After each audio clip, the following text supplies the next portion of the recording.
Bava METZIA Daf Yomi unlocking potential and creating value. Matna lo Tarif bal chov Shvacha. There are two worldviews when we look at what the activity of business is. In business, do we take the various resources that we use, we take raw materials, we take labor, we take human intellect, and we combine it in a way that creates value? Are we actually creating value that wasn't there before? In which case we're like shutafim with the Ribbono Shel Olam. We're creators. We're creating something that wasn't there before, because the total value of our enterprise is worth more than the sum of its parts. So where does that extra value come from? I take the resources, I take the labor, I take the intellect, I take the capital, and there's a cost to all of that. I put it together, and now I've got a business that's worth more than the sum of all that. I've created value. Am I a creator of value, or am I simply unlocking potential which is there altogether to start with? That the world is created, the Ribbono Shel Olam created the Bria in such a way that it has unlimited potential of prosperity and wealth, and the human being's role is to unlock that potential, not to necessarily create wealth. And I'm going to use those two perspectives of wealth creation to explain a machlokes Ramban and Mukhe Yosef in the words of the Rif, what the Rif means. The Gemara that we're doing with, and it's really interesting, who would think as we learn this piece of Bava METZIA to think that that's what we're actually looking at. We're actually looking at the very essence of what entrepreneurship is, of what value creation really is. The Gemara starts off with Shmuel saying that Bal Chov Gove et Hashvach, that if you sell me your field, and then your creditor comes to take the field away, as we've been discussing the last few days, because he has a lien on this field. And I bought the field, but the field had a lien on it, so the creditor comes, takes the field away. Does he also take the growth in value that I've brought to the field? When I bought the field, it was worth $100,000. I've improved the field. It's now worth $120,000. Does he have to repay me the $20,000 or not? So we say he takes the shvach as well. And Rava says, yes, that's in fact so, because if you look at the documents, at the wording in documents, it's very clear that that's the intention in the wording, that the seller is giving a warranty to the buyer, not only for the value of the field in the event that a creditor takes it away, but also for the value of the growth in the field in the event that the creditor takes it away. So you see that that's the intention in the trading of property. Asks Rav Chia bar Avin to Rava elo meata matana de lo ktiv lehachi hachinami de lo tarif shvacha. But when one gives a gift, there's no such warranty. If I give you a gift, I don't say, and if somebody comes to take it away, I'll make good to you. That's a gift. You're lucky to have what you have. You take your chances, and if somebody takes it away, I'm sorry. So there isn't a written document that gives you a warranty for any growth that you put into the field. What then will be with the shvach? So you gift me your field, $100,000 worth of field. I add to that. It's now worth $120,000. Your creditor comes and takes the field away from me. What about the $20,000? Can I get that back? It would seem not, because there's no warranty, there's no document. Omar in. He says, yes, I lose the $20,000. Sorry, is that, you want to say that he's not able to take that 20? So he says, yes, in fact, the receiver of the gift is stronger than a buyer. The buyer loses the gain. The receiver of the gift recovers the gain. Why? Because the buyer he loses the gain, but he can claim it from the seller. So he gets it back again. It's only a temporary loss. Again, I get the field for $100,000. I put in another $20,000. It's now worth $120,000. Your creditor comes and takes it away from me. He takes the $120,000. I come back to you, and I get back the $120,000, not just the $100,000. So I'm covered. But as a receiver of a gift, I'm not going to be able to do that. As a receiver of gift, I can't come back to you, and therefore there's no such intention, and the creditor gets it all. Explains Rashi, because on the field itself, he says the creditor says to him, why did you receive this gift? You should have made inquiries and you would have known. I have a lien on the gift. Why did you take the gift? Why did you accept this? This was my field. Where am I going to claim my debt from? But when it comes to the shvach, the receiver of the gift says, you lent the seller or the gifter, you lent $100,000. I get it. So the lien on the field, $100,000.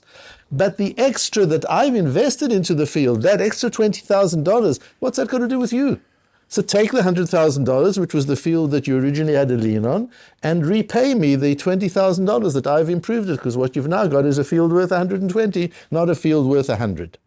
The Rif adds and says, Umistavra dahai shvacha de lo tarif mimatana, shvacha da'ati machmat hotza'ahu.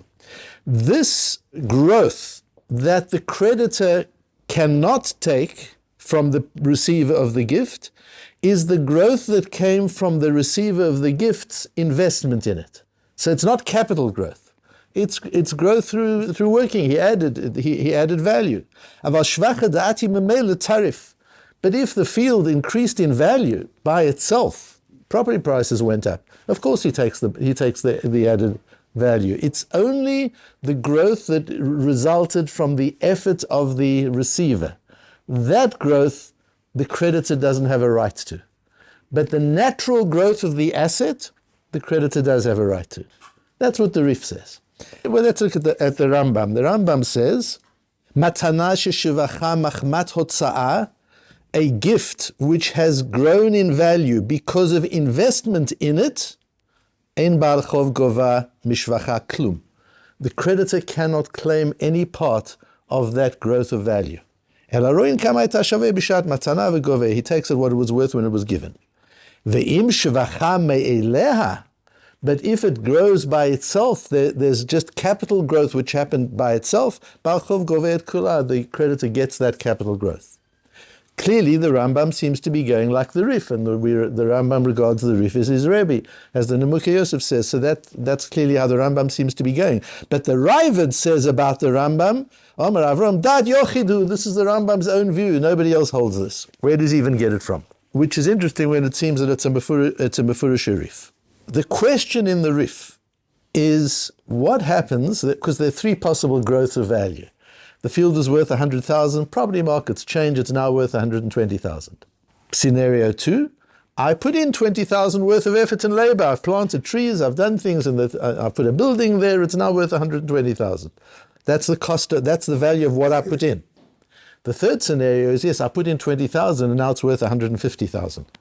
It went up 30,000 more than the amount I invested in it.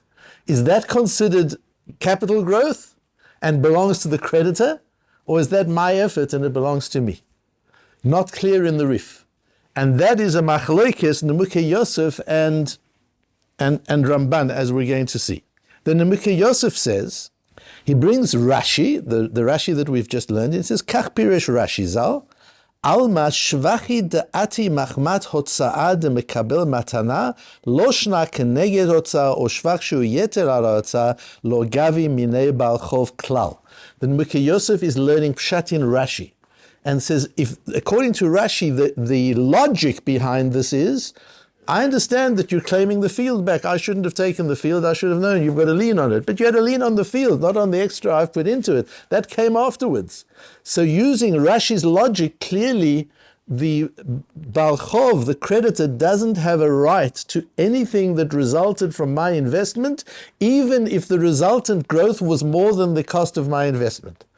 All he's entitled to is what the field was worth when you gave it to me. Everything else belongs to me, to the receiver of the gift. That's how the Nemukah Yosef learns Rashi. He then quotes the Rambam. And he says, Almas, you see from there, it doesn't matter where the shvach comes from, how much more the profit is. If it results from investment, it belongs to the receiver. And then the part that I've put in italics, the Nemukah Yosef doesn't say that it's the Rambam, but that's word for word the Rambam. And that's why the Nemukah Yosef said, and it took me a long time to work this out, because then the Nemukah Yosef says, Halach harav zal b'zeh kederech rabo harif. He is following the Rif, but he doesn't say who. He doesn't mention the Rambam once. You can't say Rashi's going in the way of the Rif, because the Rashi didn't know the Rif. When the Nemukah Yosef says, Halach harav zal b'zeh, he assumes that you realize that the piece he just quoted is the Rambam. Surely you've learned the Rambam already, so you know that that's the Rambam.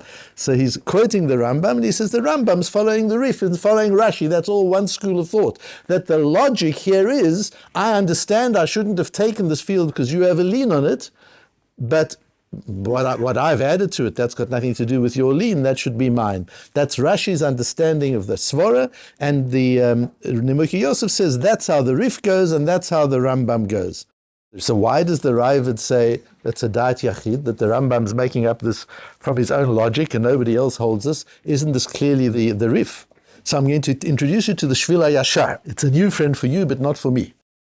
I've never quoted him to you before. The Shvil HaYashar is a remarkable perush on the Rif. We have very few modern perushim on the Rif. The Shvil HaYashar is modern, is a few hundred years old. But we have very little on the Rif from recent times. The Shvil HaYashar was Reb Shol Shishkes, who was a talmid, lived in Vilna at the time of the Vilna Gaon.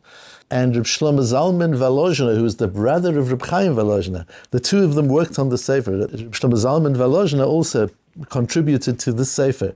And Reb Shlomo Zalman Volozhiner was the Talmud of the Vilna Gaon. So that's the period that this comes from. And he wrote this remarkable Sefer, which I had not encountered. It was published originally 200 years ago, and again only about 15 years ago. It was my son who introduced it to me. And it's a remarkable Sefer on the Rif. And in explaining the Rif, the Shvil HaYashar brings the Nemukei Yosef that we've just learned. And then he says, "Rabbeinu Yerucham katav delefi divrei Arif nire diem hashvach yeter al haotzah dino keshvach haba me'elav." The Rabbeinu Yerucham, who was a Talmud of the Rosh and of the school of the Rashbo later on, the Rabbeinu Yerucham says the Rif holds that if the value of the improvement exceeded the cost of my investment, that would not belong to the Baal Chov. That's not something that he can take, that belongs to me.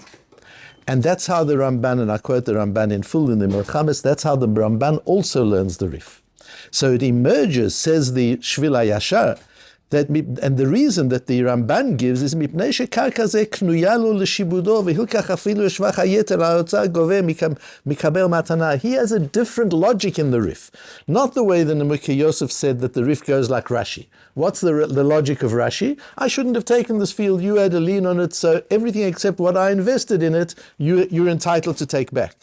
No, says the Ramban. What did he have a lien on? He had a lien on a field with the potential to grow. And any growth that came from that field, whether with my effort or without my effort, is part of what I had a lien on.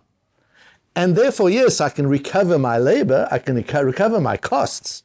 So let's say again the field is now worth 150. I invested 20,000 in it. So 100,000 certainly belongs to the creditor. No argument. The 20,000, the creditor has to pay me back. No argument. What about the extra 30,000? Machloikes, the Ramban and Nemukei Yosef in what the Rif would hold. And according to the Ramban and the Rabbeinu Yerucham, the Rif would hold, no, that 30,000 also goes to the creditor. Whereas according to the Nemukei Yosef, that 30,000 belongs to the owner, to the receiver of the gift. What is their machloikis? Obviously, their machloikis is in the Lashon and wording of the Rif, and it emerges then according to the Ramban and the Rabbeinu Yerucham that the Rambam, as he says at the end, the Shvil HaYashar, Rambam cholek al Arif bezeh udelo kamo shekatav Nemukei Yosef. If you learn it the Ramban's way, then the Rambam is disagreeing with the Rif. And that's how obviously the Ravid learns the Rambam. Clearly the Ravid is learning the Rambam, that he's disagreeing with the Rif, because the Ravid learns that the Rif is not going like Rashi, that the reason that the money goes back to the creditor is not because the creditor owns the potential of the field, but because the creditor owned the field, not the potential of the field. So if we go back to how I started the shiur, if we use these two worldviews of what entrepreneurship is and what business is, we actually understand these different ways of understanding the Rif. According to the Nemukei Yosef, when a person works the field, when you work your business, you're unlocking value that was always there. And that value, that potential value belongs to the Baal Chov, who had a lien, not only on the capital, not only on the field, but on the potential that field has to generate. If I own a business, I own the business and its potential to generate. And not just the assets of the business as such, but its potential to generate is part of its asset. An entrepreneur comes along and unlocks that potential. That's the role of the human being in the ecosystem of business. You take the resources and you unlock the potential that lies within the resources that Hashem invested in the Olam, in the Bria, unlimited resources of value growth. And the role of the human being is to find those resources and unlock the value growth. No, says the Ramban, that's not how it works at all. Sorry, what I've just explained to you is the view of the Ramban. No, says the Nimukei Yosef, that's not what it is at all. The human being uses his intellect and his own labor to create value that wasn't there before. So you owned the field. Yes, you had a lien on the field. You had a field on a dead, sterile asset, a field. I've made that field valuable. I've created value. That belongs to me, not to you. And therefore, yes, you get the $100,000 back, but the extra $50,000 resulting from my investment in it, that's value that I've created. Am I the creator of value, as the Nimukei Yosef learns in the Rif? Or am I the unlocker of value that was there all the time, as the Rabbeinu Yerucham and the Ramban understand the Rif? And in our view of the world, we need both of these together. We need to understand that on the one hand, ma enosh kitis kerenu, what is a human being? Even a billionaire entrepreneur, at the end of the day, you're just unlocking value that was in the Bria already. That's all you're doing. You're the vessel, you're the tool that unlocks the value. So yeshikach, that's a wonderful thing to be doing. But on the other hand, there's also a view, you're not just unlocking value, you're also creating value. And as such, you're a partner with the Ribono Shel Olam in building an economy, in building prosperity, in creating wealth. That's part of what the entrepreneur is doing too. So the shita of the Ramban keeps us humble. We're just unlocking value that was there all the time. The shita of the Nimukei Yosef gives us pride in what we do, that we partner Hashem in the creation of wealth and in the creation of value through the labor and effort we put into our work.